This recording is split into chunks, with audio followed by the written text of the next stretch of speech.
안녕하십니까. 선교 심포지엄 좌장을 맡은 전계헌 목사입니다. 전주신흥학교 개교 120주년 기념으로 오늘 선교 심포지엄을 갖습니다. 하나님이 사람을 사랑하시고 이 세상을 사랑하셔서 요한복음 3장 16절 말씀처럼 예수 그리스도 보내주시고 예수 믿고 구원받아 하나님의 나라를 이루게 하셨습니다.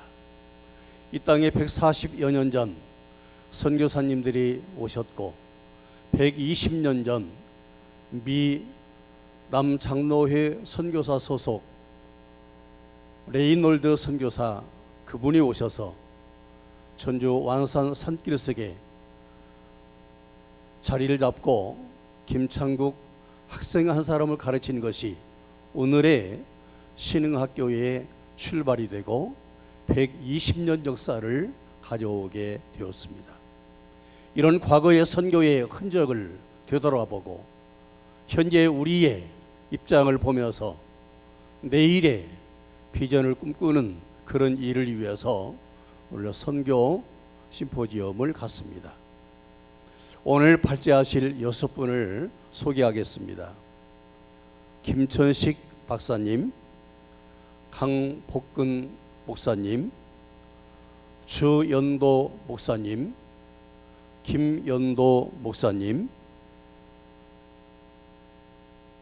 정옥동 선교사님 6분이 오늘 심포지엄의 발제자로 말씀해 주시겠습니다. 그럼 먼저 김천식 박사님이 전주대학교 교회사 전공하시는 교수님이십니다. 미 장로교회 선교 역사를 강의하시겠습니다.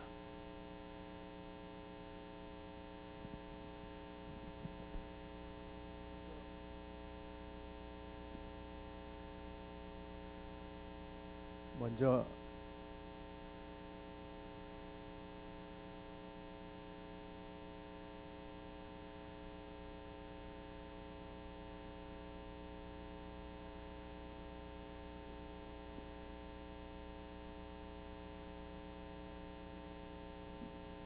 아이고.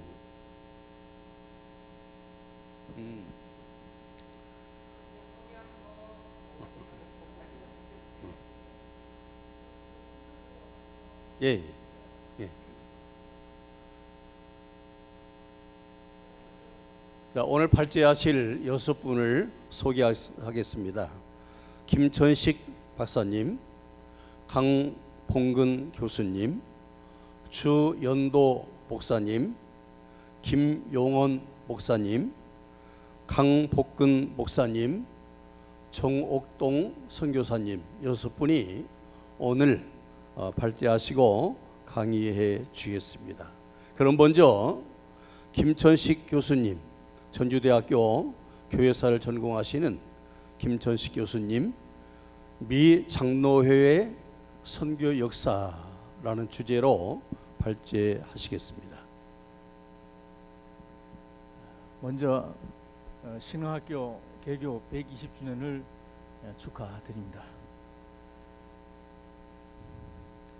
이스라엘의 교육 방법은 좀 특이합니다. 역사관도 그렇고요. 그래서 역사 공부를 할 때 성경책이 역사책입니다.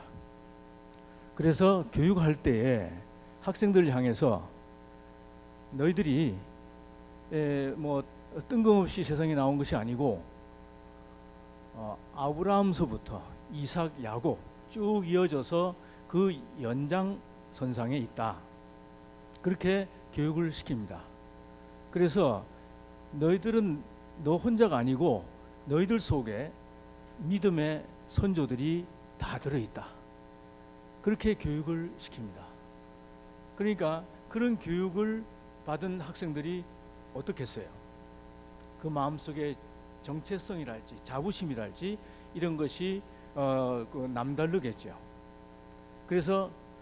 노벨 평화상을 가장 많이 받은 민족 중에 하나고 세계 도처에서 두각을 나타내고 있습니다. 이 신흥학교도 신학교 마당에 어느 날 뚝 학교가 떨어진 거 아닙니다. 여기까지 오기에는 많은 역사적인 사실들이 들어 있습니다. 그래서 신학교를 설명할 때 뚝 잘라서 신학교 뭐 개교 몇 년부터 몇 년에 설립이 됐고 학생 수 몇 명이고 이건 저는 별로 의미가 없다고 생각을 합니다. 이 속에 무엇이 들어 있는가? 이제 그것을 얘기하자면 조금 이제 거슬러 올라갈 수밖에 없습니다. 왜냐하면 역사라고 하는 것은 잘라서 생각할 수 없기 때문입니다. 역사는 이어지는 것이기 때문에 그래서 미국 남장로교회 선교에 대한 설명을 하려고 준비를 하다가 그렇다면은 좀 전에 말씀드렸듯이 뚝 잘라놓고 할 수 없는 것이라 어디까지 거슬러 올라가야 될까? 이게 시간이 제한되어 있기 때문에 마냥 할 수는 없고 그래서 청교도부터 제가 시작하기로 했습니다. 청교도들은 그 옛날에 미지의 대륙에 고생하면서 도착을 해서 맨 먼저 한 것이 교회 설립입니다. 교회를 지었습니다. 그 다음에 학교를 짓고 어떤 사회를 기독교적인 사회로 만들어 나가고 청교도들의 이러한 그 사상이 결국 미국인의 그 보편적인 가치관 형성의 모태가 된 것입니다. 그래서 미국 사회는 뭐 여러 가지 복잡하다는 일도 있지만은 청교도 그 정신의 흐름 속에 있다. 그렇게 뭐 자타가 다 공인하고 있습니다. 신흥학교도 그 연장선상에 있다고 생각을 합니다.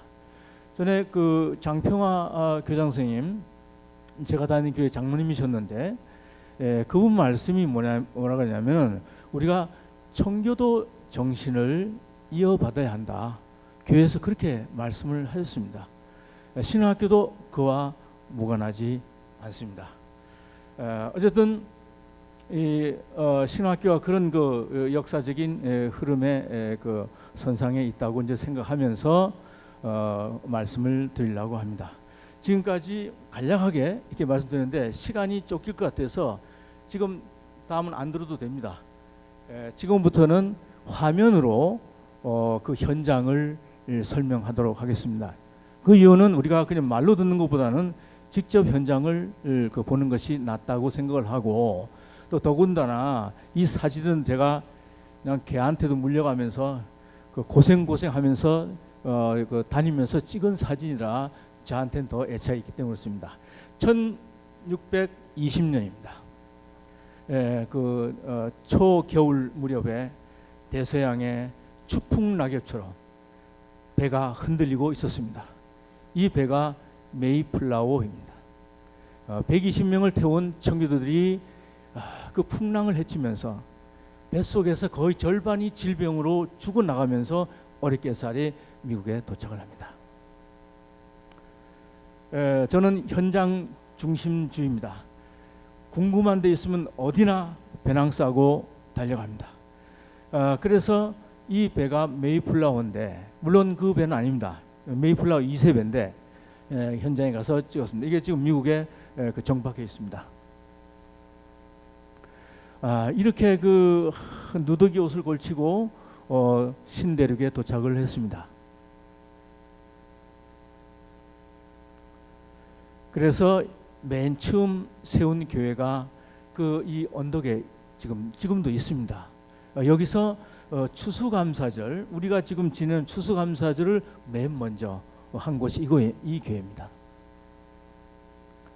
그리고 대학을 세웁니다. 교육의 중요성을 알기 때문에 그러죠. 이게 하버드 대학입니다. 그렇게 해서 미국을 기독교 국가로 만들어 갑니다. 세계 최강대국을 그 형성해 나가는데 거기에 청교도 정신이 들어있다고 볼 수가 있습니다. 그런데 친구들이 와서 한 200년 지나고 나니까 이 배부르고 등 따수면 우리가 그 나태해지잖아요. 그래서 친구들 정신이 조금 희미해져 갈 때 조지 휘필드, 조나단 에드워드, 무디라고 하는 사람이 나타나서 그 대각성 운동을 일으키고 회개를 하죠. 조지 휘필드, 그 대각성 운동의 주자인 이 휘필드 목사가 심우했던 교회가 지금도 있더라고요. 이건 작년에 가서 찍어온 겁니다. 내부에 보면은 그 역사가 이 돌판에 새겨져 있고 그 심우 목사 명단도 있는데요. 지금 이 화면에 이 강단이 하얀 강단인데 그 밑에 그 지하에 조지 휘필드의 해골이 있습니다. 무덤이죠. 그만큼 역사를 중요시한다는 것을 반증하는 것이 되겠습니다. 근데 1884년에 이제 몇 가지 그 일들이 벌어집니다. 그 코네티컷에서 신학교 협의회를 개최하는데 그때에 언더우드하고 아펜셀라가 신학생 신분으로 참석을 합니다. 그리고 그 해에 또 우리 한미 국교가 체결되면서 그 보빙사를 사절단을 파견합니다. 그 사절단에는 민영이 이 단장이었는데 그때 미국 그 볼티모어 교회의 가우처 목사님을 만나게 되면서 선교가 이제 태동이 되게 됩니다. 이쪽에서 그 까만 옷 하고 갓 쓴 사람이 중앙에 이분이 민영익입니다. 당시에 고종이 친애를 받던 사람이죠. 이 민영익이 미국 가서 가우처 목사를 만나고 와서는 그 이듬해 갑신정변에 그 자기들로부터 칼을 맞죠. 그래서 사경을 헤맬 때 알렌이 살려줍니다. 그것도 계기가 되죠. 그래서 가우처 목사가 어떤 분인가 하고 찾아보니까 볼티모어에 이 교회가 있더라고요. 엄청나게 큰 교회인데 그 안에는 역사적인 그 장식물도 꽉 차 있었고 200~300년 전에 그 분위기를 그대로 느낄 수가 있었습니다.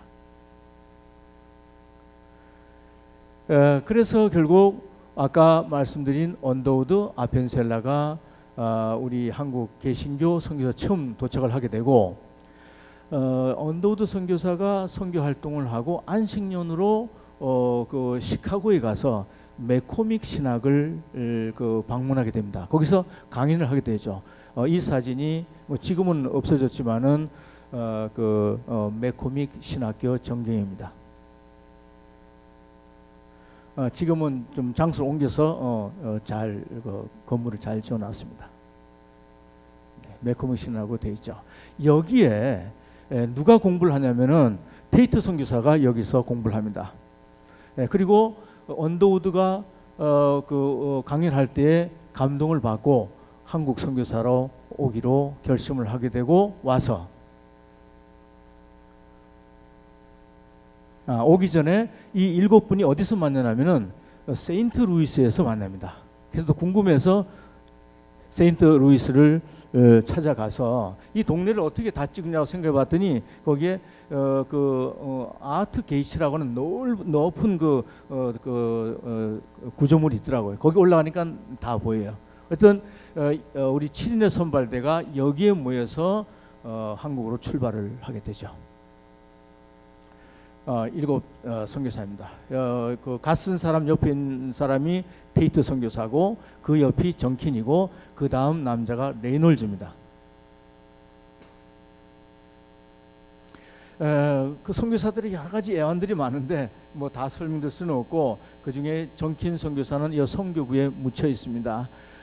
좀 쉬어가면서 하라고 하는 선교부의 그 명령도 불복하고 그냥 그 질병으로 고생하면서도 몸을 돌보지 않고 선교 활동을 합니다. 그래서 결국 43세로 세상을 떠나서 선교 동산에 묻히게 됩니다.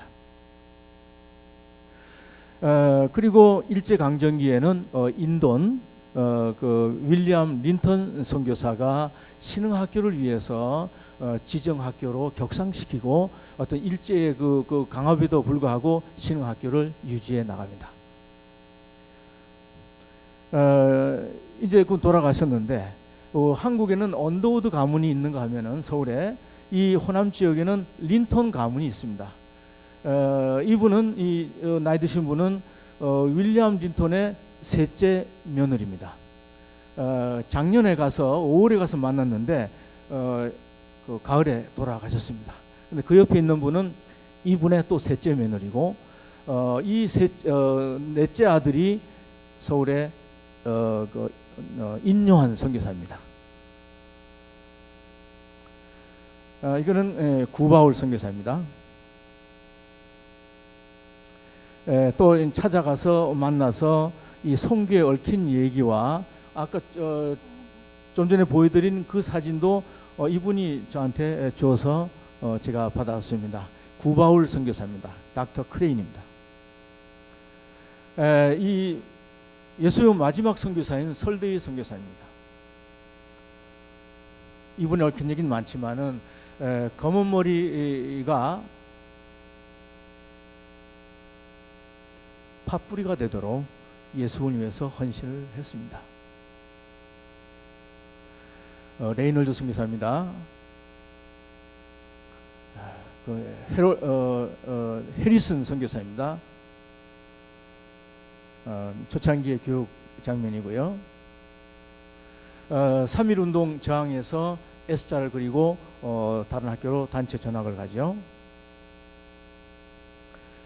그렇게 해서 신흥학교가 100년이 넘는 세월을 견뎌왔습니다. 어느 기업이든 조직이든 100년을 넘기기가 어렵습니다. 그런데 100년을 넘어왔고 지금도 건재합니다.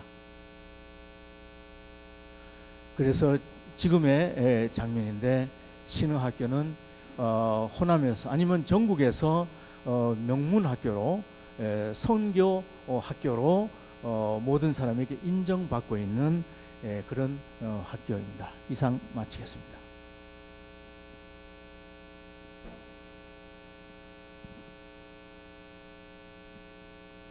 네, 우리 김천식 박사님의 강의를 들었습니다. 히브리인의 역사 교육은 별도의 교육이 아니고 성경의 역사라는 말이 아주 감동적입니다. 또 우리 강의 들은 내용처럼 성경의 역사가 청교도 신앙을 통해서 또 우리 선교사를 통해서 이 땅에 복음이 들어오고 우리 신흥학교가 세워졌습니다. 우리 신흥학교가 그냥 신흥학교의 역사만이 아니라 대한민국의 역사를 알려면 신흥학교의 역사를 보고 호남의 역사를 알려면 신흥의 역사를 봐라 할 정도의 앞으로의 그런 역사가 계속 이어져 가면 좋겠습니다. 두 번째 발제로 강봉근 교수님이 발제하십니다.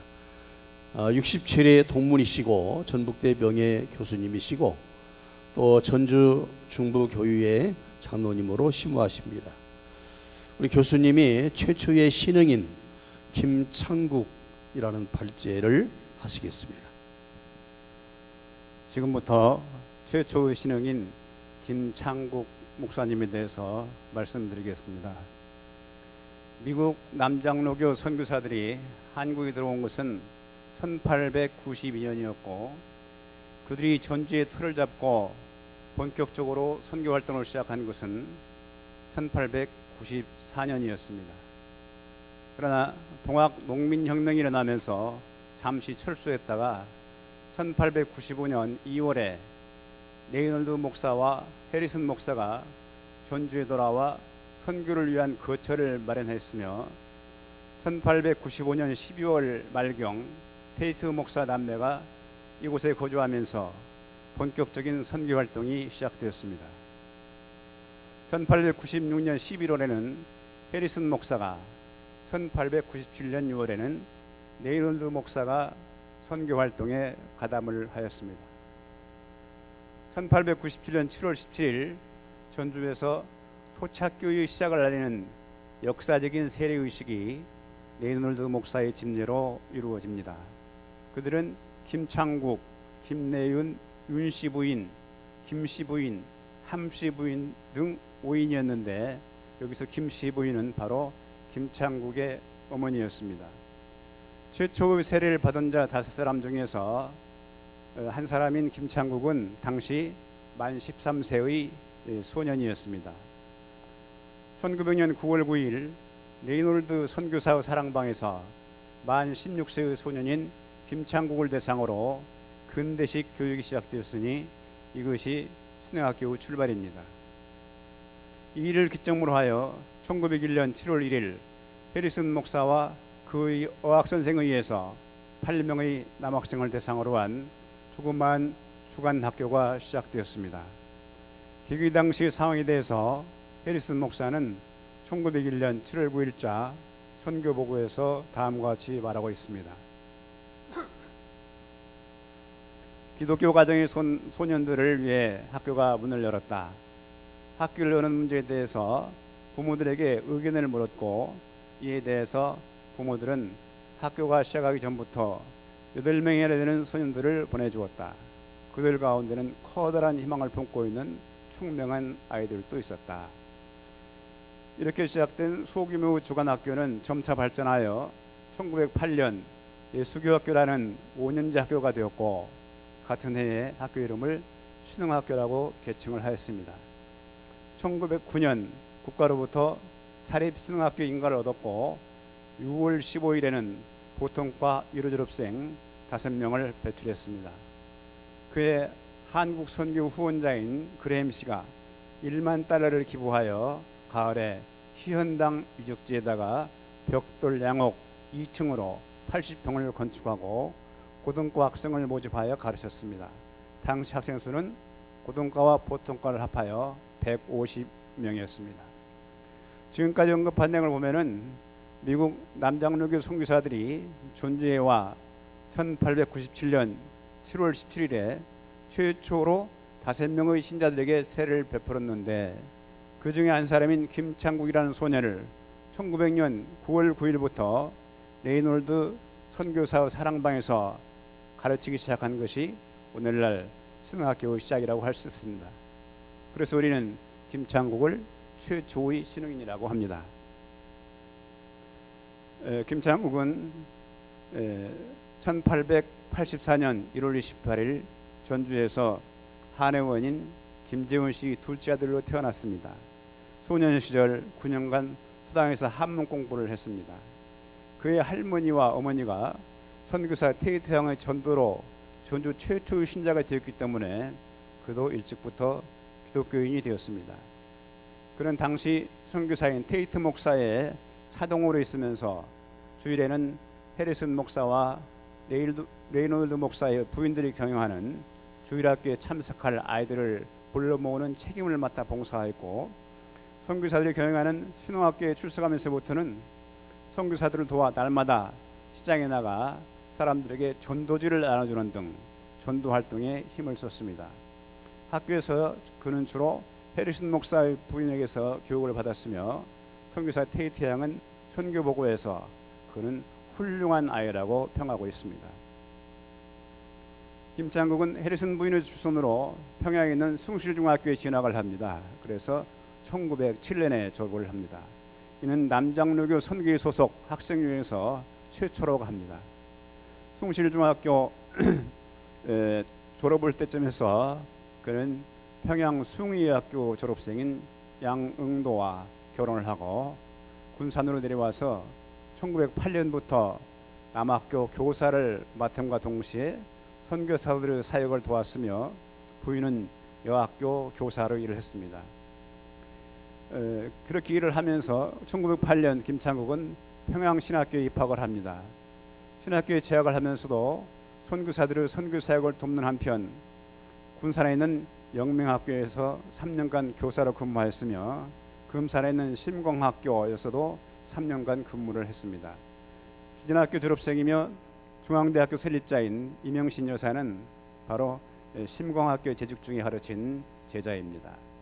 또한 그는 1910년부터 익산군에서 4년간 전도사로 시험했으며 1915년 목사가 된 후에도 익산군에서 4교회를 맡아서 2년간 봉직을 했습니다.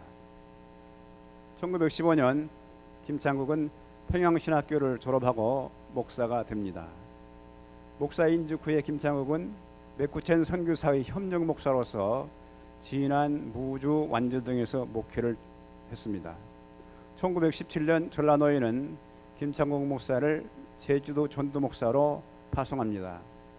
그는 제주도 생례교회의 담임 목사로 부임하여 제주도 서쪽 지방의 전도에 힘써서 제주도를 복음하는데 선구적인 역할을 했으며 내도리교회, 사막리교회 같은 교회를 설립하기도 했습니다. 김창국 목사는 1922년 4월 제주도 성례교회를 사임하고 광주 남문박교회의 제5대 담임 목사로 부임을 합니다. 이 교회는 1904년 선교사들의 양림리교회라는 이름으로 세워졌으며 1915년에는 북문안교회라고 했고 1919년부터 남문박교회로 교회 이름이 바뀌었습니다.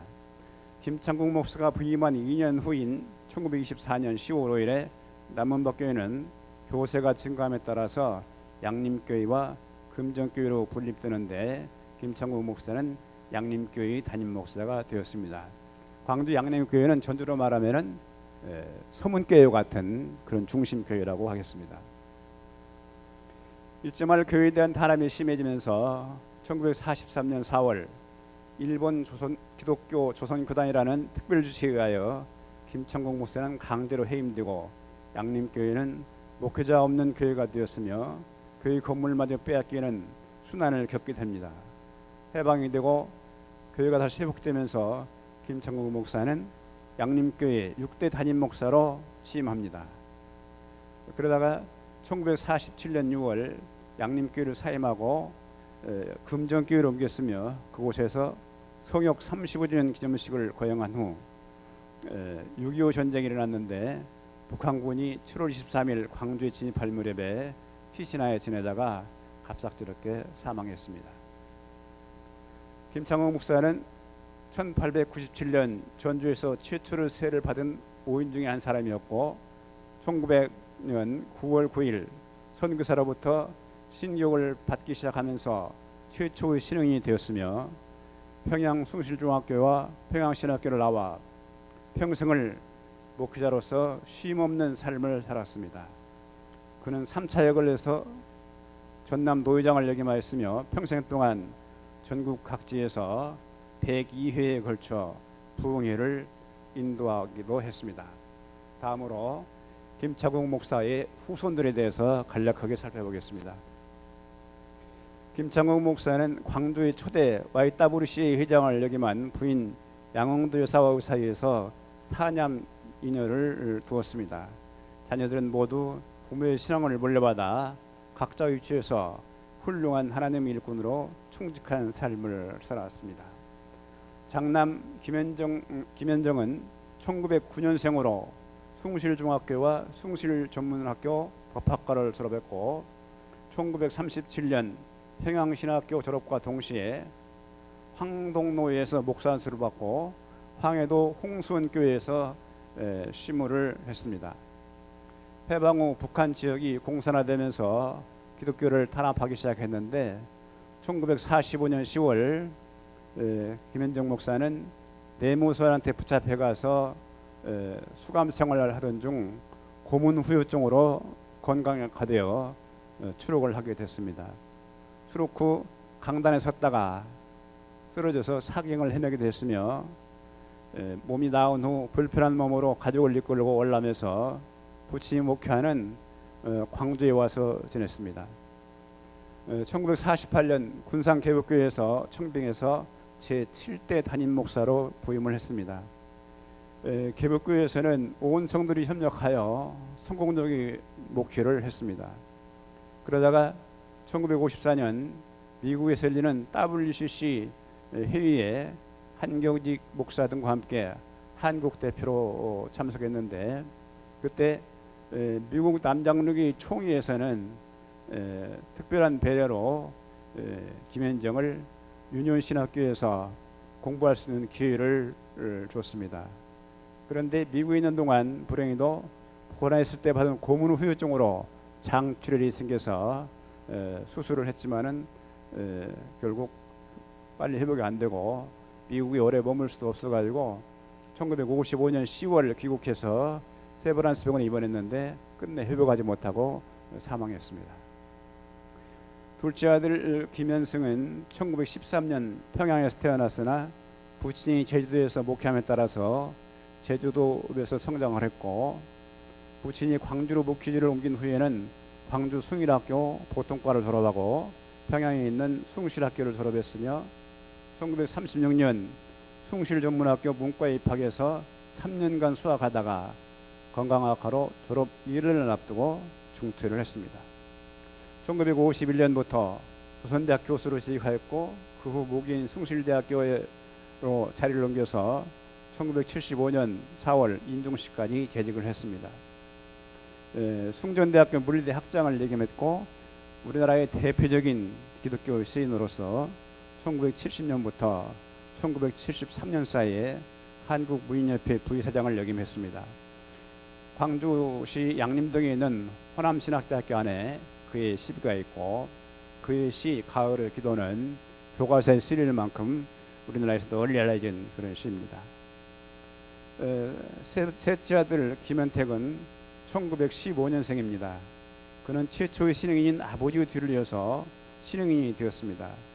1931년 신흥학교에 입학하여 일제차에서 가장 전성기였던 교전학교 시절에 학교를 다녔으며 1936년 3월에 지정 2위로 졸업을 했습니다. 그는 일본 동경체육전문학교를 졸업한 후에 1947년부터 49년 사이에 모교에서 2년간 체육교사로 근무했고 전북대학교 체육교육과 교수를 역임했으며 전주 동북교회 장로로 봉직했습니다. 전북대학교 정년 후에 아내들을 따라 미국으로 건너가서 거기서 여생을 마쳤습니다. 김현택 장로의 막내 아들인 김광배는 신흥중학교와 신흥고등학교를 졸업해서 3대가 연이어 신흥인이 되는 그런 영광을 알았습니다.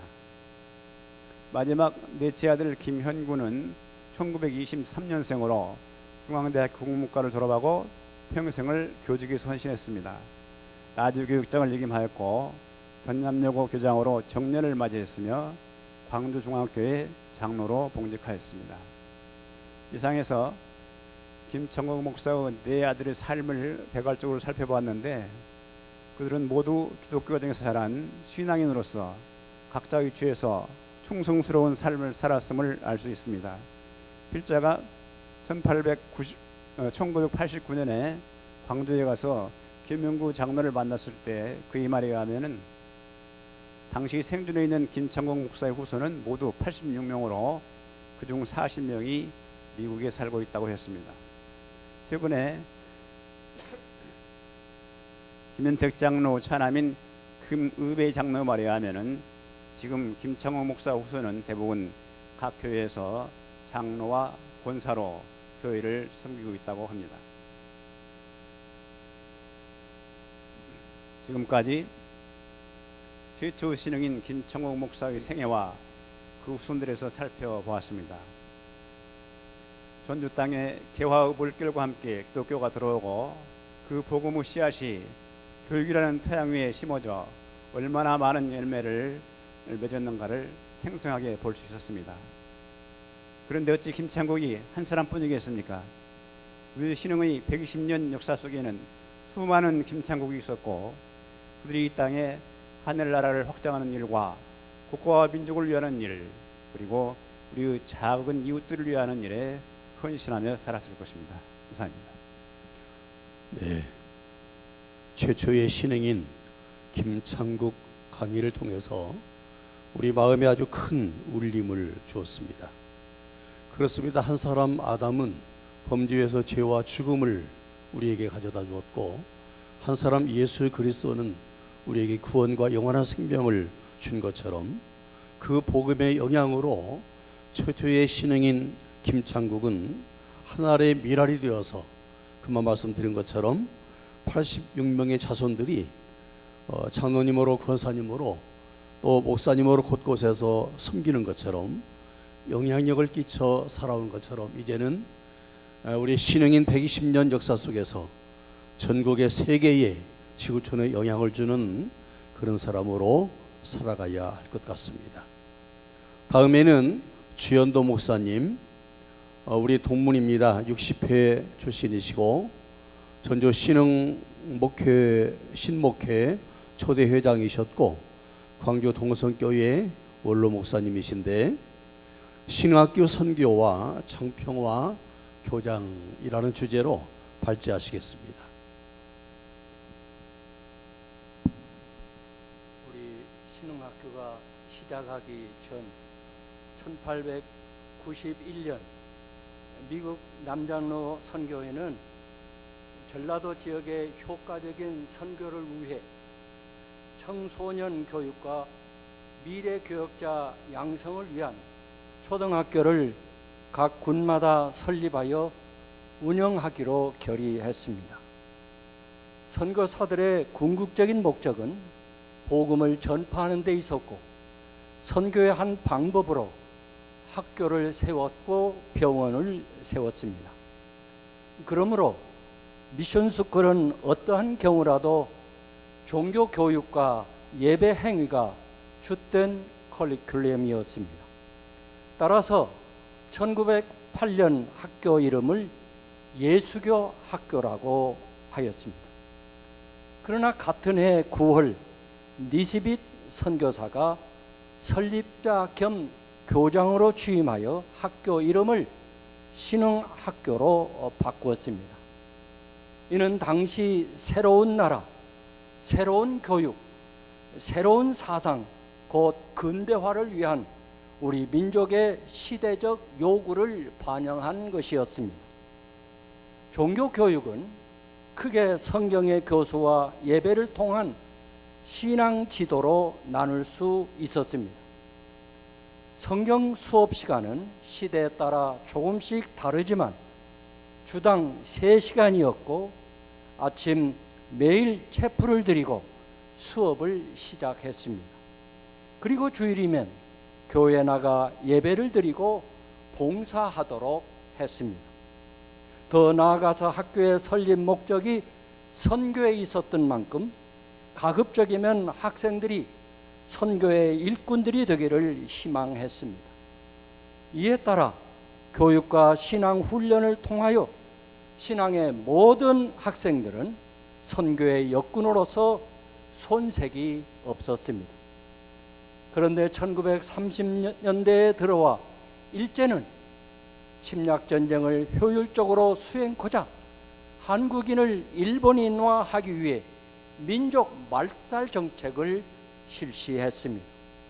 이에 따라 기독교 학교의 종교 교육과 종교 의식, 곧 예배를 금지시키고 신사 참배를 강요했습니다.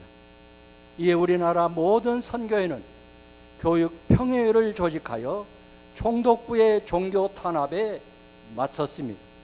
각 학교에서는 성경 수업과 예배 의식을 각별히 엄수할 것을 지시했습니다. 그러나 일제는 더욱 신사 참배를 강요했습니다.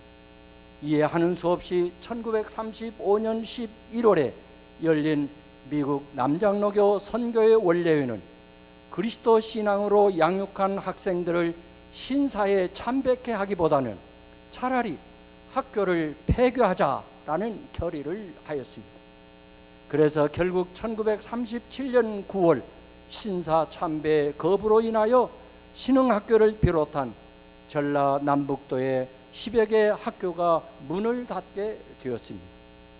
신사 참배는 국가 의식이 아니라 우상숭배 행위이므로 유일신 하나님을 섬기는 기독교의 교리와 신앙에 위배되기 때문이었으며 이는 미션스쿨의 설립 목적인 기독교 교육과 신앙 생활을 바로 할 수 없으므로 학교를 더 이상 계속할 명분을 잃었던 것입니다.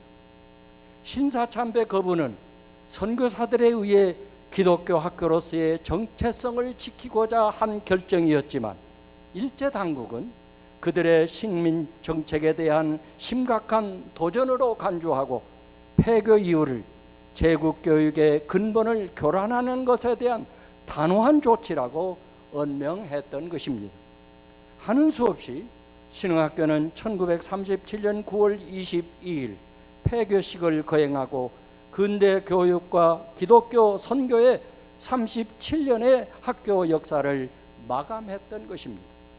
그런데 하나님의 도우심으로 1945년 민족 해방을 맞아 폐교된 학교를 다시 열 수 있었습니다. 김가전 목사를 중심으로 동문들이 학교 재개를 계획하던 중 미국에서 돌아온 전 교장 인턴 선교사가 미 군정 당국과 교섭하여 마침내 1946년 11월 9일 인가를 얻고 26일 학교를 다시 시작할 수 있었습니다. 그때 지정 제1회 졸업생 장평화 동문이 협동교장으로 인턴을 도와 실제로 학교의 재반사를 운영했으며 1946년 11월 27일 제6대 교장, 한국인으로는 최초의 교장으로 취임했습니다.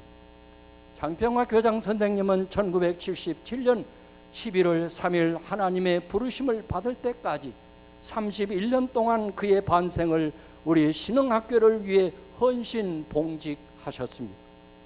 초창기는 재정, 시설, 교사, 학생 등등 힘들고 어려운 일들이 많았었습니다. 그러나 그의 열렬한 신앙심으로 미션스쿨의 정체성을 지키고 더불어 화평케 하는 너그러운 마음으로 교직원이 하나가 되게 하고 그리고 그 누구보다 학교를 사랑한 그의 헌신적 봉사와 지도력이 오늘날의 명문 신흥학교를 이루게 되었다고 단언할 수 있습니다. 그는 초, 중, 고등학교를 모두 갖춘 신흥학교의 교장이었을 뿐만 아니라 1957년에는 1년간 기전 여자 중고등학교 교장을 겸무하였으니 그의 지도력과 친화력을 짐작할 수 있습니다. 그는 인자한 성품의 소유자였으며 너그러우면서도 단호한 결단력의 소유자였습니다. 그는 매일 성경을 읽고 묵상하였으며 학생들에게 열심히 가르쳤고 어떤 경우에도 성경 말씀에 대해선 절대 타협이나 양보를 하지 아니하 보수 신앙인이었습니다. 그는 그의 이름 평화가 뜻하는 대로 평화를 이루는 사람 곧 평화의 사도였습니다. 교회에서는 전주 동북교회와 중북교회 장로였으며 1959년 장로교회가 통합과 합동으로 분열될 때 통합 측에 소속되어 오늘의 전주 중북교회를 설립한 리더였습니다. 제가 처음 장평화 교장 선생님을 대면한 것은 1957년 입학 시험 때였습니다. 긴장된 나에게 면접하시는 교장 선생님의 첫 말씀은 너 학교에 들어오면 예수 잘 믿겠나? 라는 강요적인 질문이었습니다. 이 한마디 물음에서 볼 수 있듯이 그분의 바람은 신흥학교에 입학한 모든 학생들이 구원받고 선교하는 일꾼들이 되는 것이었습니다. 이 짧은 시간에 부족한 종이 어떻게 장평화 교장 선생님의 인격이나 지도력, 그의 신념과 업적을 다 말씀드릴 수 있겠습니까? 다만 저와의 관계에서 저를 사랑해 주시고 제가 저희 마을에 전도하여 교회를 세우기까지의 모든 과정에서 베푸신 사랑에 대해서 말씀드리려고 합니다. 교장 선생님은 다른 미션스쿨 교장에게 제 얘기를 많이 하셨다고 합니다. 그것은 불신 학생이 우리 학교에 입학해서 열렬한 신자가 되어 주말마다 자기 마을에 가서 전도하는 학생으로 바뀌어 학생들 사이에 별명이 목사가 되었다고 하는 말씀이었습니다. 교장 선생님은 우리 신흥학교의 설립 목적과 핵심 가치를 이야기하실 때면 제 이야기를 하시곤 하였답니다.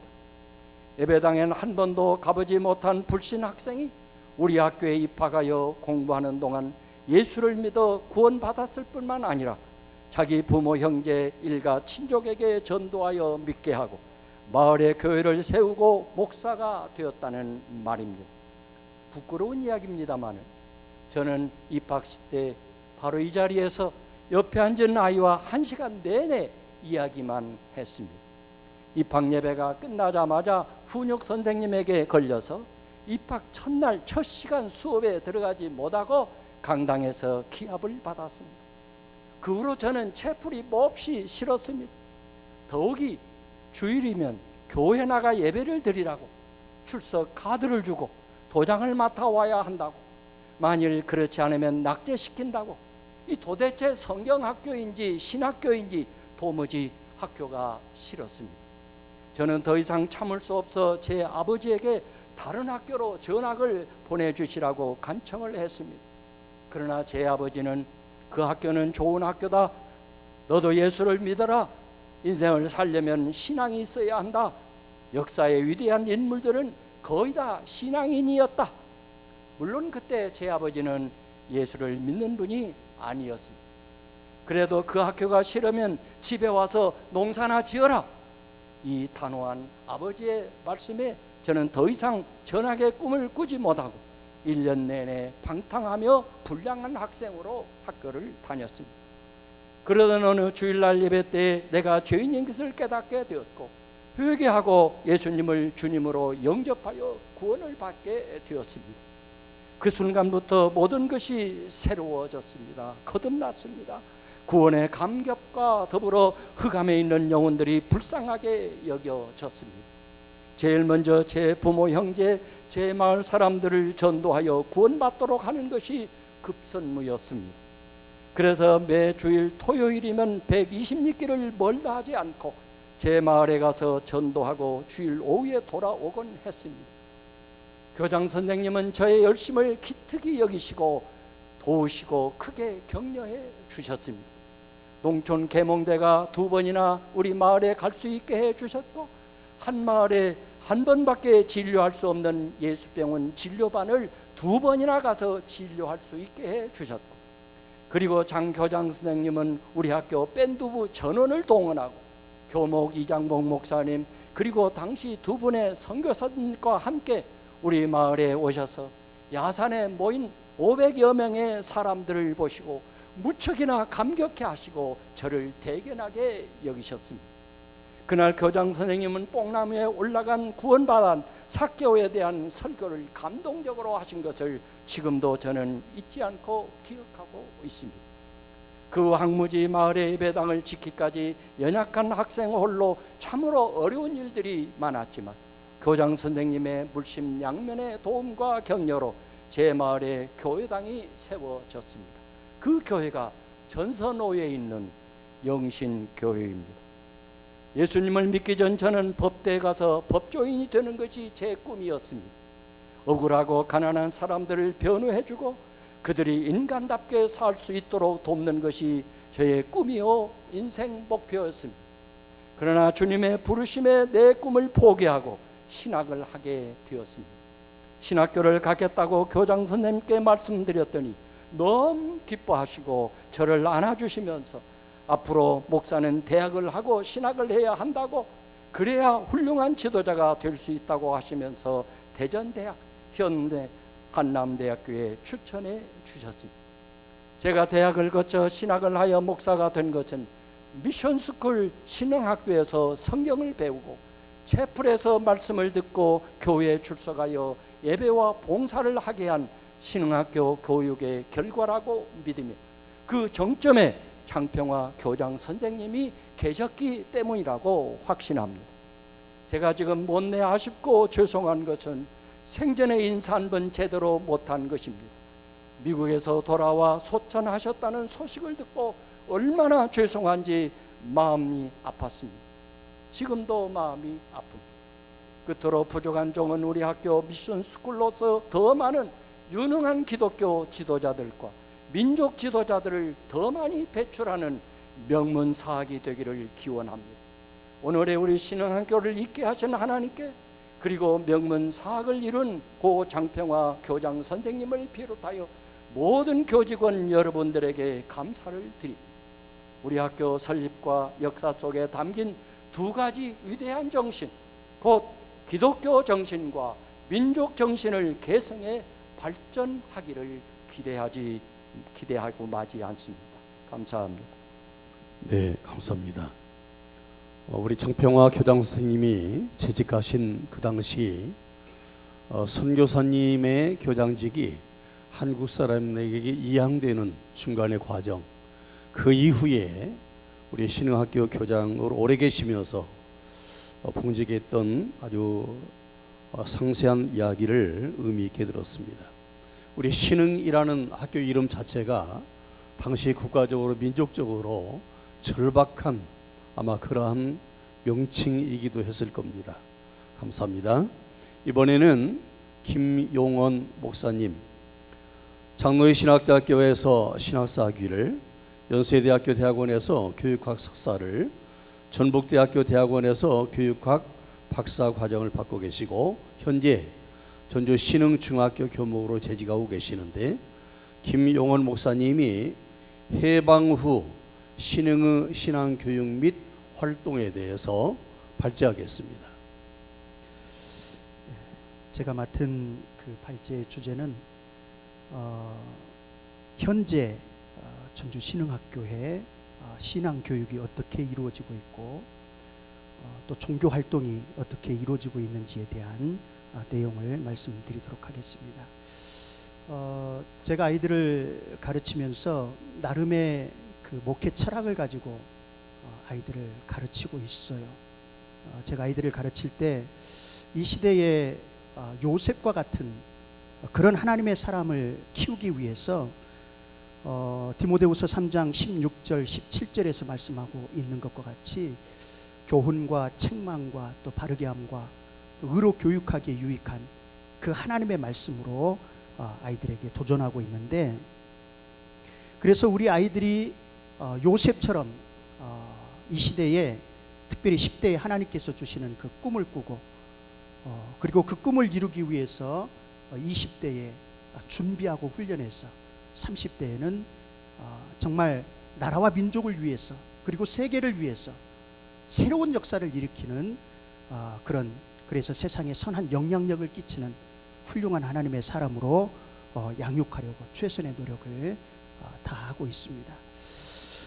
그래서 이러한 아이들을 키우기 위해서 특별히 이제 신앙 교육의 핵심인 예배 그리고 성경 수업을 어떻게 하고 있는지 말씀드리겠습니다. 가장 먼저 우리 학교의 학생들의 그 신앙 종교 현황을 말씀을 드리면 고등학생들이 한 1000명 정도 돼요. 그리고 중학교가 한 520여 명 정도 이렇게 되는데, 아이들이 신흥학교에 입학할 때 신학률을 보면은 한 45% 정도 됩니다. 굉장히 많아요.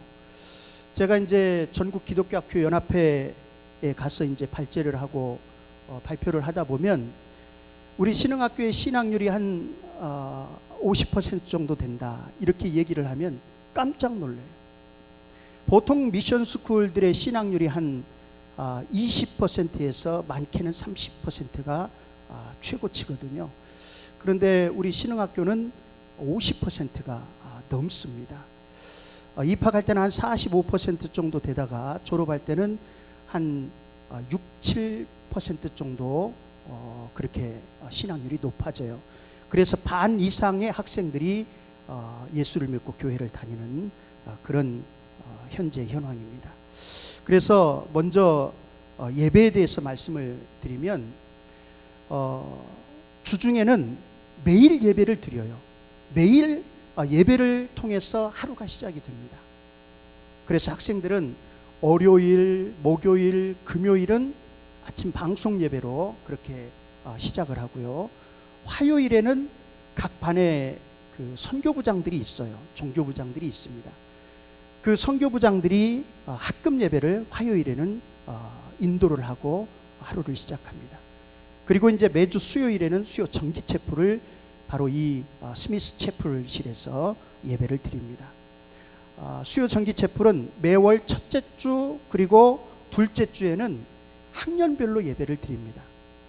1교시에는 3학년, 2교시에는 2학년, 3교시는 1학년, 그렇게 해서 학년별로 매월 첫째 주, 둘째 주에는 예배를 드리고 있고요. 그리고 이제 셋째 주에는 1, 2, 3학년 전체 학생들이 이 예배당에 모여서 전체 합동으로 예배를 드리는데 외부에서 강사를 모셔서 헌신 예배를 드리게 됩니다. 그리고 이제 마지막 주에는 주사모 찬양단이라고 하는 찬양단이 있어요. 학생들로 이루어진 동아리 찬양단인데 그 찬양단이 인도하는 찬양 예배로 마지막 주에는 그렇게 수요 정기 체포를 드리고 있습니다. 그리고 이제 절기 예배는 추수 감사절을 비롯해서 부활절 그리고 성탄 축하 예배 이렇게 드려지고 있고요. 그리고 이제 기타 입학 예배, 졸업 예배, 개강 감사 예배, 종강 감사 예배, 그리고 9월 달에는 개교 기념 감사 예배를 그렇게 드리고 있습니다. 이렇게 예배가 드려지고 있고요. 그 다음에 이제 성경 수업은 어떻게 이루어지는지 말씀을 드리겠습니다. 성경 수업은 학급당 일주일에 1시간씩 총 고등학교는 30시간, 중학교는 17시간 이렇게 예배를 드리고 성경 수업을 하고 있어요. 성경 수업을 할 때 교과서를 사용하는데요. 성경 교과서를 사용하는데 지금 각 미션 스쿨마다 성경 교과서는 한국 기독교학교 연합회에서 그리고 기독교학교 연맹에서 그렇게 편찬한 종교 교과서를 가지고 성경 수업을 하는데 그 교과서의 내용을 보면 기독교의 어떤 그 부분이 한 3분의 1밖에 안 돼요. 그래서 현실적으로 그 교과서를 가지고 아이들을 성경 수업하는 데는 어려움이 있습니다. 그래서 저희 학교는 우리 학생들의 눈높이에 맞게 교과서를 새롭게 제가 편찬을 했습니다. 1학년 교과서, 2학년 교과서, 3학년 교과서를 제가 집필을 해서 아이들을 직접 가르치고 있습니다. 1학년 종교교육과정을 보면은 1학년 때는 신앙의 기초 세우기를 하고 있어요. 그래서 신앙의 기초 다지기라고 하는 그 성경 교과서를 가지고 아이들을 가르치는데 하나님의 자녀로서 반드시 알고 지켜야 될 그 신앙과 삶의 기본 원리를 1학년 때 배우게 됩니다. 그래서 성경의 기본적인 어떤 지식이라든지 또는 기독교의 핵심적인 교리라든지 그래서 그걸 담고 있는 주기도문, 사도신경, 십계명 또 기독교에서 가장 핵심이라고 할 수 있는 죄와 구원, 성경이란 무엇인가 이런 내용들을 1학년 때 배우게 돼요. 그리고 2학년 때는 바이블 코칭이라고 하는 교과서를 가지고 가르칩니다. 성경 전체의 흐름을 통해서 성경의 그 역사가 어떻게 해서 세상 속으로 흘려 들어가는지 그 성경 전체를 간략하게 탐험해 볼 수 있는 그런 내용을 담고 있어요. 그래서 창세기 창조 시대부터 시작해서 마지막 신약의 예수 그리스도에 대한 이야기 그리고 성령이 예수님께서 부활 승천하신 다음에 성령이 임함으로 그 성령을 받은 제자들이 어떻게 해서 복음을 전하게 됐는지 그런 내용들을 2학년 때 가르치고 있고요. 그리고 3학년 종교교육과정을 보면 기독교 역사와 함께하는 신앙산책이라고 하는 책으로 아이들을 교육을 하고 있습니다. 그래서 기독교의 복음의 역사가 예루살렘에서 시작해서 어떻게 해서 이 조선의 땅까지 복음이 전파되어 왔는지 그 기독교의 역사를 탐구하는 그런 내용을 담고 있어요. 이렇게 종교 수업을 통해서 신앙 교육을 하고 있습니다. 그리고 이제 종교 활동을 어떻게 하고 있는지 말씀을 드리도록 하겠습니다. 종교 활동은 보통 1년에 한 14개 정도 14개의 프로그램을 가지고 아이들 종교 활동을 하고 있는데 가장 먼저 이루어지는 종교 활동 중에 하나가 종교부 수련회예요. 종교부 수련회인데 각 반의 이제 종교부장들이 3월 달에 선출이 돼요. 그리고 주사모 찬양 단원들이 또 새롭게 모집이 돼요. 그러면 이런 종교부장들과 주사모 찬양 단원들을 대상으로 해서 종교부 수련회를 1박 2일 동안 밖에 나가서 실시하고 있습니다. 그래서 이 수련회를 통해서 하나님의 말씀 안에서 자신을 새롭게 재발견하게 하고 또 하나님이 부르신 그 섬김의 리더로서의 사명을 발견하게 하는, 그래서 다양한 프로그램을 수련회를 통해서 진행을 하고 있습니다. 그래서 아이들이 그 수련회를 통해서 리더로서, 영적인 리더로서 새롭게 자신의 믿음을 굳건히 세워나갈 수 있도록 이 수련회를 진행을 하고 있고요. 그 다음에 이제 봄과 가을에 두 번에 걸쳐서 신앙 사경회를 3일씩 6일 동안 이채플실에서 진행을 하게 됩니다. 청소년 전문 사역자를 초청해 가지고 찬양과 말씀 집회를 통해서 우리 학생들로 하여금 지성과 인성과 영성을 갖춘 그런 하나님의 사람으로 세상의 빛과 소금의 역할을 잘 감당해 나갈 수 있도록 말씀으로 도전하는 그런 신앙 사경회를 하고 있고요. 그 다음에 이제 부활절 감사 예배 때는 특별히 이제 중학교 같은 경우는 부활절 달걀 바구니 꾸미기 대회를 해요. 반별로 1인당 달걀을 삶아서 한 5개씩 그렇게 가져와 가지고 예쁘게 부활절의 의미를 담아내는 그 바구니를 데코레이션을 잘 해가지고 이렇게 감사 예배 때 앞에 디스플레이를 하고 그 다음에 이제 예배를 드리고 난 다음에는 이것을 또 잘 포장해가지고 시설에 그렇게 부활의 기쁜 소식을 함께 나누고 있습니다. 그리고 이제 신앙도서 감상문 쓰기 대회가 있는데 다양한 장르의 도서를 아이들로 하여금 읽게 해요. 그래서 그 책을 통해서 신앙의 인물들을 아이들이 만나게 되고, 그리고 또 그 책을 통해서 인생의 모델을 정하게 하고 또 하나님의 사람으로 세상에서 가치 있는 삶이 무엇인지를 알고 그 발견한 가치 위에 자신의 꿈과 비전을 세워나가도록 동기를 부여하는 그런 대회라고 볼 수가 있습니다. 그리고 이제 봄 찬양 축제, 이것은 우리 학교의 가장 꽃이라고 할 수 있는 행사예요. 가장 큰 행사입니다.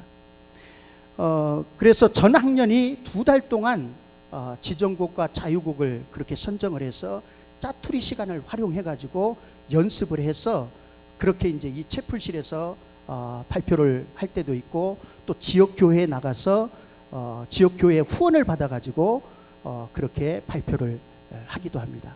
지금 화면에 보여지는 이 사진은, 이 영상은 전주 동신교회에서 2년 전에 성각 경연대회를 했던 그런 내용입니다. 동신교회에서 모든 것들을 다 지원을 해 주셔서 찬송가 부르기 대회를 진행했던 것이 기억이 납니다. 그리고 이제 성경고사대회인데 성경고사대회는 많은 아이들이 참여를 해요. 한 150여 명 정도, 많게는 한 200여 명 정도가 이 채플실에서 성경고사대회를 치르게 됩니다. 복음서 위주로 출제를 하고 있고요. 그래서 예수 그리스도가 내 죄를 대신해서 십자가에 죽으시고 또 사흘 만에 부활하신 그 구세주임을 깨닫게 함으로써 영생에 이르도록 하기 위해서 매년 이렇게 성경고사 대회를 치르고 있고요. 그 다음에 이제 가을 찬양축제, 교내 CCM 경연대회인데 독창이나 중창 또 합창, 보컬, 밴드, 워십 이렇게 다양한 팀이 참여를 해서 예선을 거쳐서 본선 대회를 가을에 이렇게 치르는 풍성한 찬양 축제를 하고 있습니다. 그리고 이제 감사절, 추수감사절 때는 과일 바구니 꾸미기를 합니다. 한 해 동안 베풀어 주신 자신의 삶을 성찰해 보면서 또 그 은혜에 감사하고 또 그 은혜를 또 이웃에게 또 이렇게 흘려보내는 그런 추수감사 예배를 드리고 있고, 그 다음에 성탄 축하 예배, 성탄 축하 예배는 우리 선생님들도 참여를 하고 학생들도 참여를 하고 그래서 합창을 하고 워십을 하고 수화를 하고 무언극을 하고 또 졸업한 우리 친구들도 와서 한 스테이지 맡아서 또 이렇게 하기도 하고, 그리고 이제 또 성탄 축하 예배 때는 특별히 또 헌금을 또 아이들이 해요. 그러면 그 정성껏 드린 헌금을 경제적으로 어려움으로 인해 가지고 수술을 하지 못하는 그런 암 환자들을 위해서 전주 예수병원 사회과 세임 암 환자 후원회에 그렇게 아름답게 또 기부를 하고 있습니다. 그리고 이제 또 전도 프로그램이 있는데, 이 전도 프로그램은 지역 교회와 유기적으로 이제 연계를 해서 믿지 않는 학생들이 복음을 듣고 교회에 나갈 수 있도록 권면하는 그런 프로그램이라고 할 수가 있습니다. 그래서 매년 12월 성탄절 즈음에 지역 교회와 또 전도협회 이렇게 도움을 받아가지고 학년 전체가 1시간씩 연극을 통해서 복음을 듣고 또 성탄절을 기쁨으로 맞이할 수 있도록 지역 교회에서 그렇게 후원을 해주시는데요. 그때는 이제 케이크를 가져오고 또 떡볶이를 가져오고 그렇게 해서 함께 교제를 나누고 있습니다. 그리고 이제 국내 선교지 순례, 참 신앙 선조들의 그 피와 땀이 서려 있는, 눈물이 서려 있는 그 선교지를 순례함으로 인해서 학생들의 신앙심을 고취시키고 자신의 신앙을 되돌아보는 그런 성찰의 시간을 1코스, 2코스, 3코스 이렇게 3년에 걸쳐서 진행을 하고 있습니다. 그리고 마지막으로 이제 해외 선교하고 또 문화 체험이 있는데 일주일 동안 이 프로그램이 진행이 됩니다. 참가 인원을 신청서를 받아가지고 면접을 통해서 한 10명 내지 15명만 선발을 해요. 장학생들입니다. 그래서 선발된 아이들이 50% 정도, 비용 전체의 50% 정도는 본인이 부담을 하고 나머지 50%는 학교에서 그렇게 부담을 해가지고 태국이나 또 싱가포르나 일본이나 또 다양한 그런 해외 선교 내지는 또 문화체험을 그렇게 하고 있습니다. 이상으로 현재 이루어지고 있는 신흥학교의 신앙교육과 종교 활동에 대해서 말씀을 드렸습니다. 감사합니다. 네. 아마 신흥학교를 거쳐간 모든 동문들이 이런 과정들을 다 거친 줄 압니다. 채플이 싫어서 숨어 있다가 잡혀서 징계받기도 하고, 그럼에도 불구하고 그 사람들이 자라서 목사님이 되고 장로님이 되고 어디 곳곳에 있든지 신앙생활했던 그런 흔적들과 열매들이 나타나는 것을 보았습니다. 감사합니다. 이번에는 강복근 목사님, 우리 동문 72회인데 전주 신흥목장회 총무를 맡고 계시고 전주 소망교회를 심우하시는 강복근 목사님이 신흥목장회 선교 활동에 대해서 발표하겠습니다. 반갑습니다. 모교가 120주년을 기념하면서 심포지엄을 개최해서 특별히 이 선교 심포지엄을 통해서 신흥 목장회를 소개할 수 있는 기회를 주셔서 감사를 드립니다. 저는 신흥고등학교 72기를 졸업했습니다. 그리고 고향이 좋아서 고향에서 교회를 개척하고 전주 소망교회를 섬기며 있으며 전북 기독교연합회 상임총무로 함께 봉사하고 있습니다. 오늘 제가 맡은 우리 목장회 선교 활동에 대해서 간략하게 말씀을 드리고 싶습니다. 먼저 우리 목장회는 회칙 1조에 전주 신흥 목장회라 칭한다 라고 되어 있습니다. 그 말은 우리 목장회는 전주 신흥학교를 졸업한 목사와 장로님들이 모여서 만들어진 모임이라고 하는 뜻입니다. 그래서 현재 교회는 목사님들이 한 200여 분, 장로님들이 한 300여 분 정도 회원으로 되어 있습니다.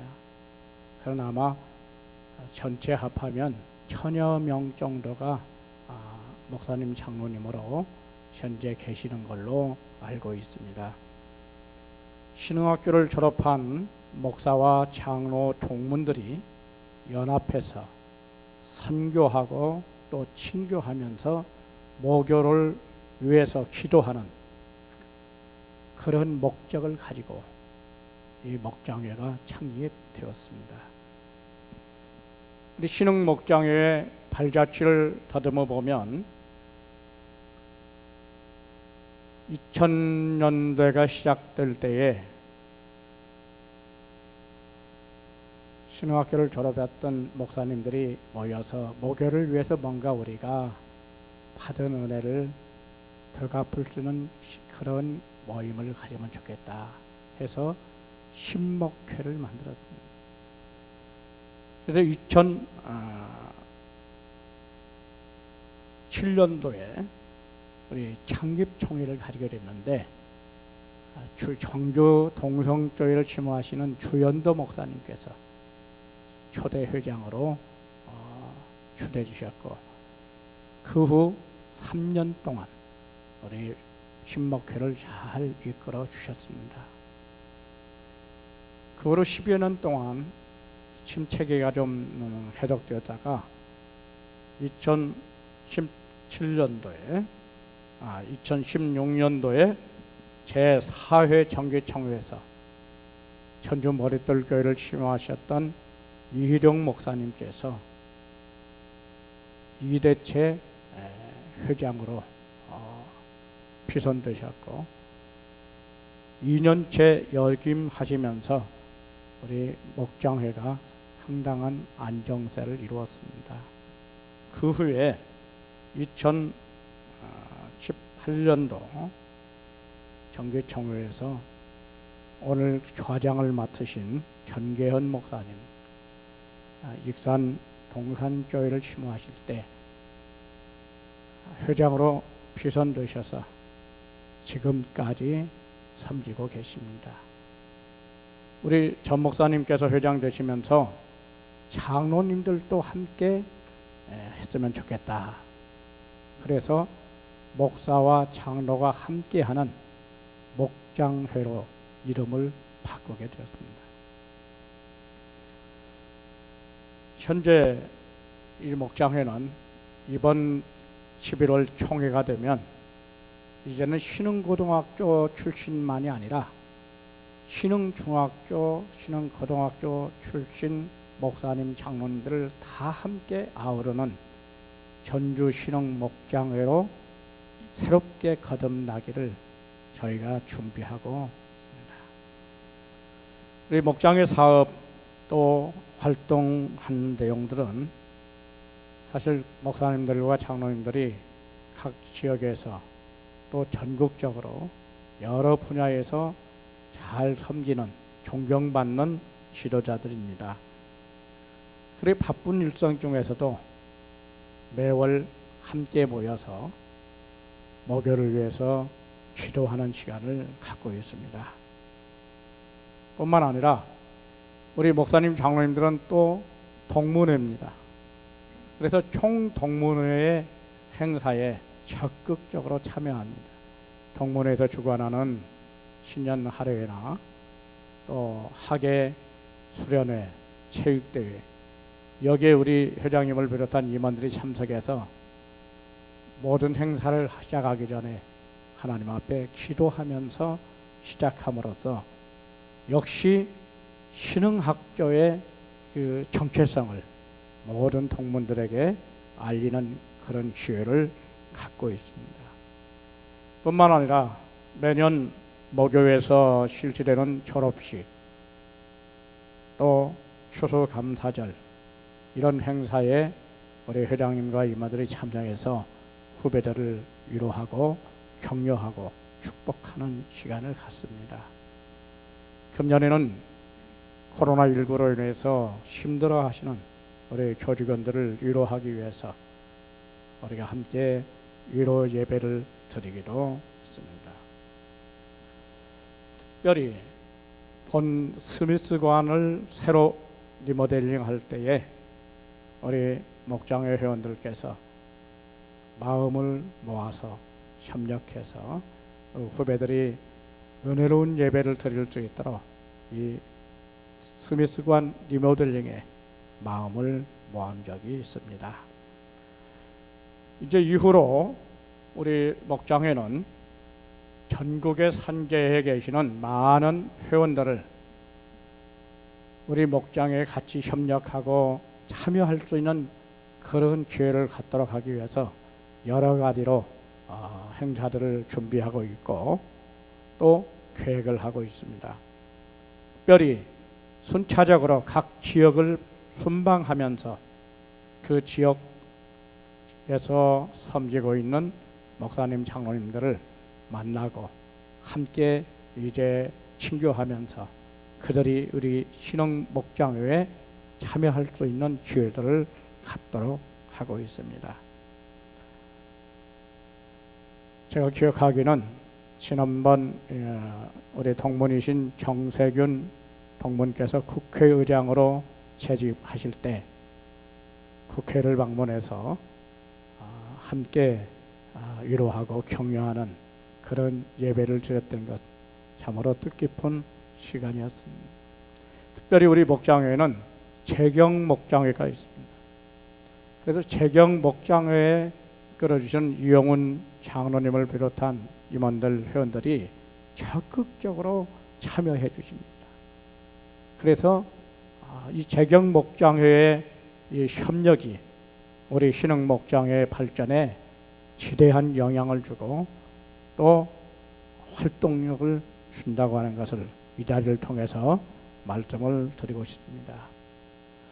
모교 120주년을 맞이하면서 저는 모세가 120년으로 인생을 마쳤 그리고 여호수아가 대를 이어 이스라엘 민족을 이끌어가게 되는데 이제 120년의 시대를 지나고 이제는 여호수아의 시대를 맞으면서 정말 우리 신흥 후배들이 이 민족을 위해서 위대한 지도자들이 많이 배출될 시대를 갖습니다.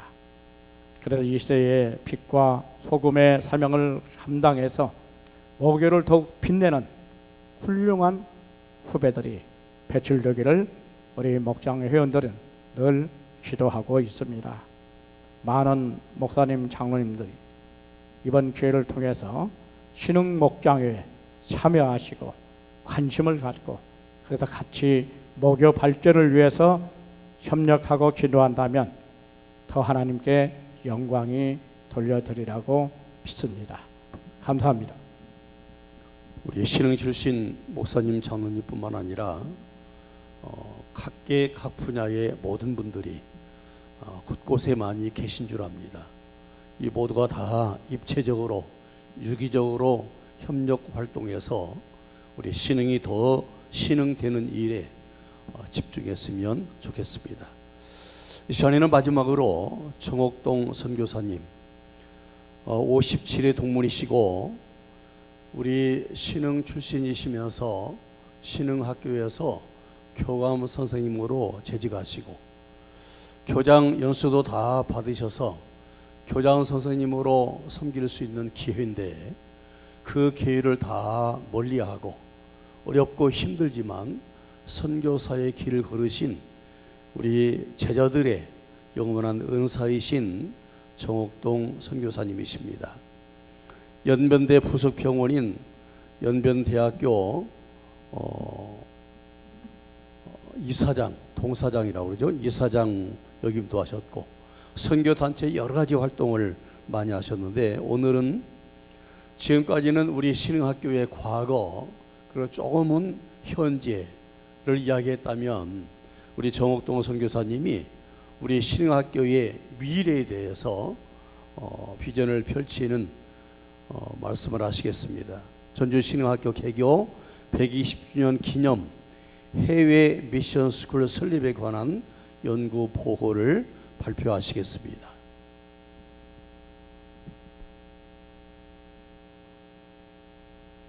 오늘 이 주제를 발표하게 된 그 첫 번 계기가 금년에 신흥학교 교장으로 이미종 교장 쌤이 부임하고 저하고 통화를 하는 가운데 내가 임기 동안에 짧은 기간이지만 하나님이 120년이나 되는 신흥학교에서 그동안 해외에 미션 스쿨을 하나도 만들지 못했다. 거기에 대한 것을 아주 통감을 하면서 앞으로 내 임기 안에 가능하면 해외에 미션 스쿨을 꼭 세우도록 그렇게 하겠다는 하나님과의 약속이 있었습니다. 라는 전화를 이제 저한테 해서 제가 그때 얼마나 감동이 되고 그리고 가슴이 설레있는지 모릅니다. 그래서 제가 우리 선교 단체에서 하고 있는 인도네시아 소개를 이제 하면서 어디까지나 학교가 이렇게 주도해 가지고 이렇게 해외에 신흥학교를 설립하게 되는데 중재를 해줘야 되겠다, 그런 생각을 하게 되었습니다. 저를 여기 보니까 신분을 선교사라 그랬는데 사실은 1994년도에 공산권 선교의 뜻을 가진 그런 하나님의 사람들이 자연스럽게 모여서 중국 연변 지역, 연변대학교라는 민족 대학이죠. 거기에 저희들이 중한합작 연변대학 복지병원을 설립하게 되고 제가 20년 동안 거기에서 이사장을 맡아서 잘 운영을 하고, 계약이 중국과 한국의 계약 관계로 인해서 만 20년 마치고 한국에 돌아와서 지금 본부에서 이제 대륙복지회 사무총장으로서 지금도 섬기고 있습니다. 저희 그 대륙복지회에서 이 선교단체에서 인도네시아에 11년 전에 최상익 선교사라고 이 선교사를 파송을 해서 지금까지 11년 동안 그 선교 활동을 하고 있습니다. 그 선교 활동하는 가운데 아무래도 작년 생각할 때 인도네시아에 이 우리 선교단체가 정착을 하려면 거기에 법인을 내는 게 좋겠다. 그래서 인도네시아 대륙복지회라고 하는 그런 선교단체를 공식적으로 법인을 이제 허가를 맡았습니다. 그 정관을 보면 교회도 세울 수 있고 이런 미션 학교도 세울 수 있도록 하는 것을 아주 명시해서 정관에 명시되어 있는 그런 저희들이 허가를 맡고 있는 중에 교장선생님이 해외에 미션 학교를 이 신흥학교가 중심이 돼서 하겠다 그래서 제가 정말 어떻게 보면 하나님께서 미리 예배하신 것 같다 싶어서 제가 인도네시아에 있는 우리 대륙복지회 선교단체의 관항을 소개를 하고 거기 정관을 번역을 해가지고 보내주었습니다.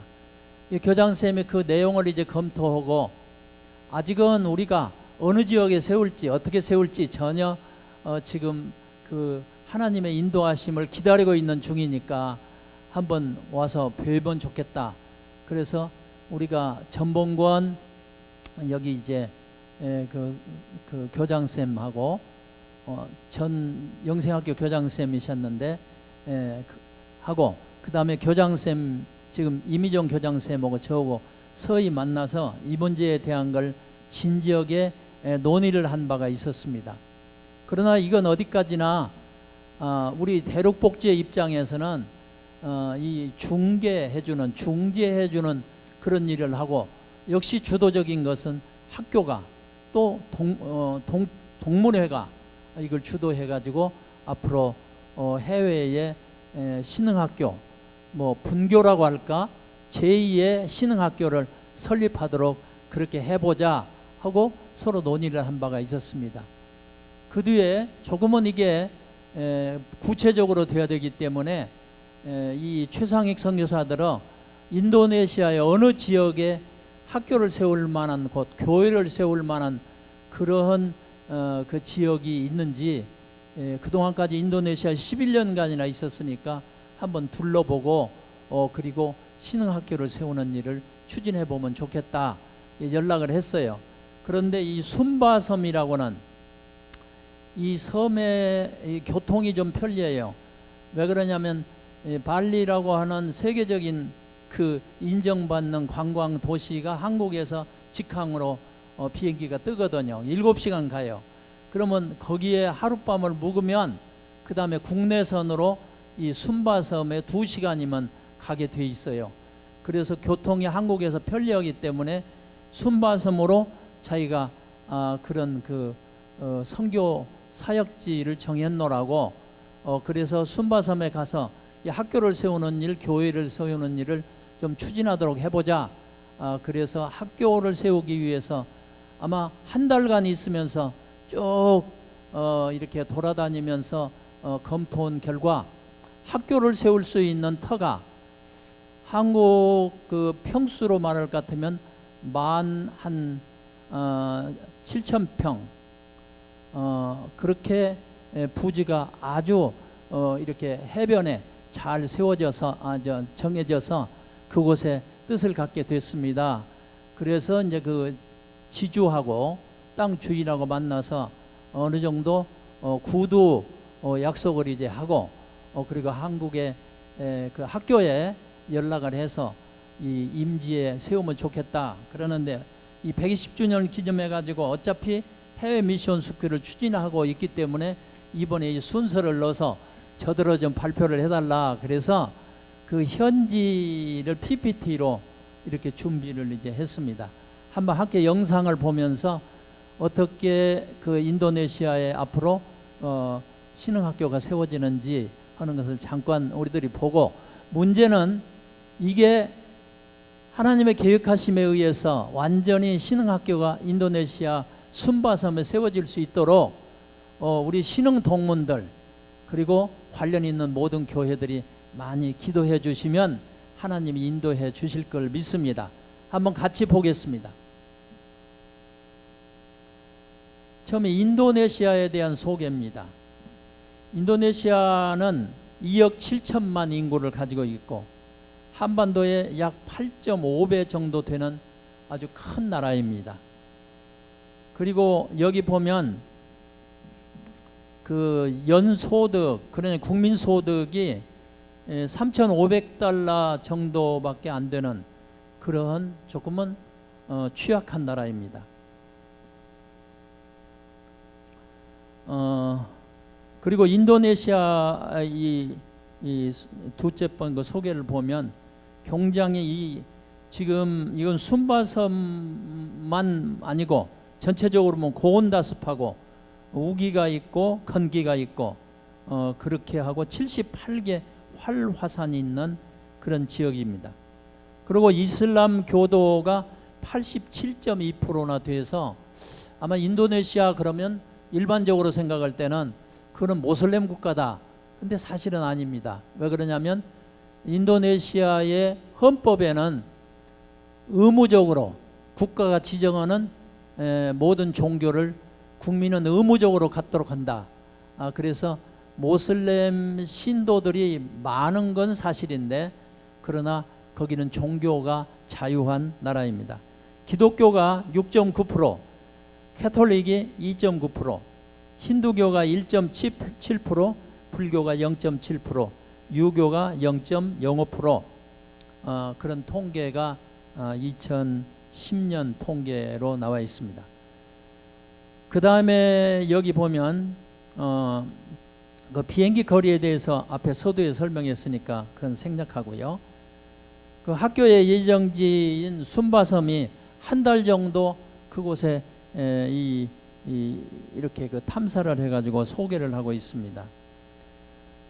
동누사 똥가라라고는 주에 이건 동순바, 중순바, 서순바 있는데 이 동순바고 동순바에 그 비행장이 있습니다. 그래서 여기 보면은 4개군 정도가 있는데 제주도 6배, 78만 명이 이 순바 섬의 넓이입니다. 여기에는 특별히 그 인도네시아에서도 가난한 지역입니다. 그래서 연 이제 3,000달러 정도 그 인도네시아에서 아주 하위 그런 그룹이라고 볼 수 있습니다. 그리고 그들의 직업을 보면 농축산이 70% 이상입니다. 그래 70% 이상 그리고 기타 그 산업을 가지고 있습니다. 기독교가 50% 정도니까 기독교가 많이 있는데 이 선교사님이 거기를 여러 번 순방하면서 첫째는 인도네시아에서 안정 지역에다가 센터를 세우는 게 좋겠다.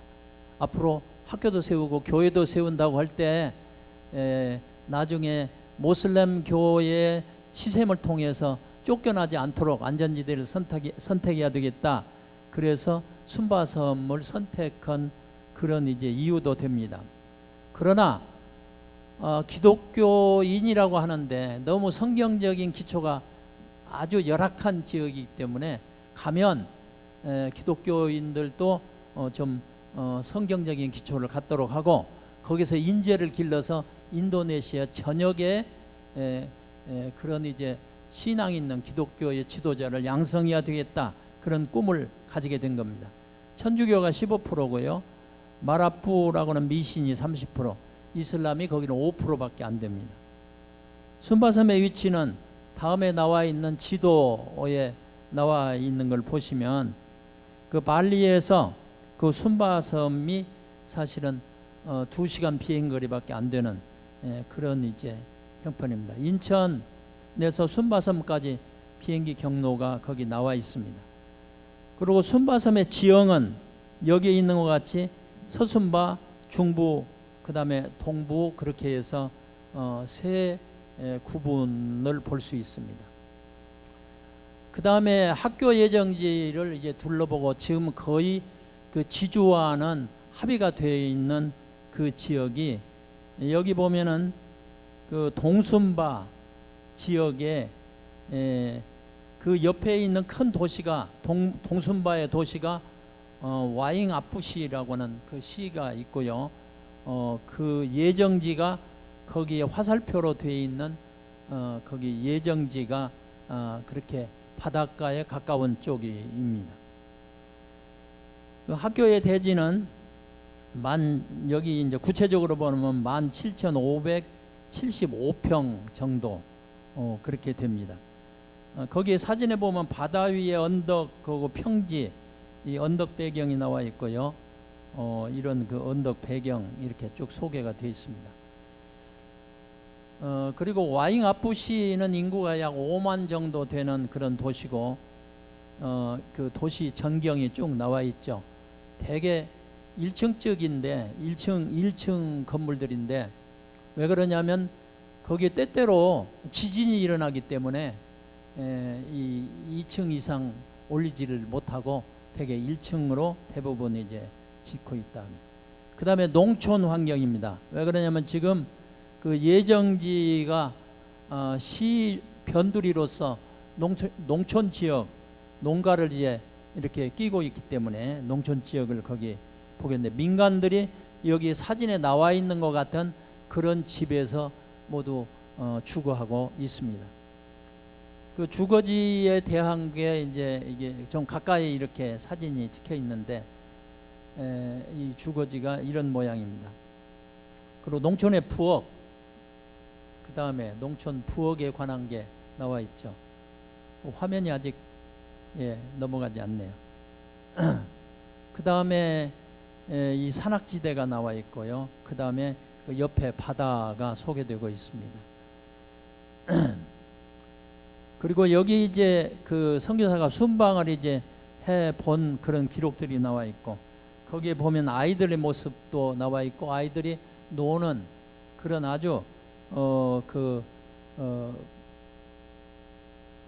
뭐라 그럴까 아주 낙후되어 있는 그런 지역인 거. 아이들의 놀이 기구가 이런 정도인 것을 볼 수 있습니다. 그래 그 다음에 신흥학교 해외 분교에 대한 그 계획을 여기 보면 2020년 2월 인입법인 그 설립을 이제 했고요. 그 다음에 8월에서 12월까지 학교 대지를 구입하게 되고 최근이죠. 그러니까 그 다음에 21년 1월 학교 설립 신청 설계 신축 그 건축할 수 있도록 신청을 하겠다고 하는 계획입니다. 그래서 21년 4월 중학교 건물 먼저 착공을 하고 21년 6월 중학교 신입생을 모집하고 2023년에 고등학교를 설립하는 것을 하겠다. 이건 얼마든지 그 서로 그 추진함의 어떤 그 계획이 조금 바뀌어질 수 있습니다. 장기 계획은 교육사역으로는 학교 일반 교육 및 지도자 교육, 그 다음에 문화교류, 한국 학생 단기 문화훈련, 그 다음에 교환학생, 한국 신흥학생, 인리 신흥학생 그런 교환을 하는 그런 일, 25년 자립계획. 여기 지역이 아주 넓게 잡았기 때문에 거기서 염소를 이제 길러봐서 아이들에게 자립활동을 교육하도록 하고 싶다. 왜 그러냐면은 그 직업 분포가 그러듯이 인도네시아 같은 경우는 모집할 때 두 반을 모집하게 된다면 한 반은 인문학교, 한 반은 직업반, 그렇게 두 반으로 해야 되는 것이 현실이라고 합니다. 신흥학교 인리 분교는 이렇게 여긴 대로 내가 진실로 너희에게 이르노니 하늘의 밀이 땅에 떨어져 죽지 아니하면 그대로 있고 죽으면은 많은 열매를 맺느니라는 요한복음 12장 24절 말씀을 중심으로 이 분교 설립에 기도를 하고 있습니다. 감사합니다. 네, 감사합니다. 사과의 열매는, 사과나무 열매는 사과가 아니라 또 다른 하나의 사과나무라고 이야기합니다. 우리 전주신학교의 열매는 배출된 학생들, 동문들, 그래서 전국의 세계 열방에 있는 흩어져 있는 동문들의 흔적만이 아니라 전주신흥학교와 같은 또 하나의 학교를 만드는 것, 그 우리 학교의 열매일 것입니다. 지금 우리 들은 것처럼 해외 신흥학교 미션스쿨을 위해서 크게 두 가지가 필요한 것 같습니다. 우리 동문과 학교와 교회와 모두가 다 같이 협력하는 일과 또 하나는 더 시급한 일이지만 하나님께 절대 위탁하고 기도하는 일입니다. 아무리 척박하고 아무리 어둡고 아무리 어두워도 힘들어도 하나님이 허락하시면 성취되는 일이 우리 전주신흥학교의 120년 역사가 증명해 준다고 봅니다. 앞으로 120년의 아름다운 역사를 가진 신흥학교가 또 120년을 설계하고 과거의 아름다운 업적을 가진 우리 신흥학교가 미래에 더 큰 아름다운 일들을 기약하는 그런 학교가 되기를 간절히 소망하면서 전주신흥학교 개교 120주년 기념으로 우리 선교 심포지엄 이 시간에 전부 마치도록 하겠습니다. 감사합니다.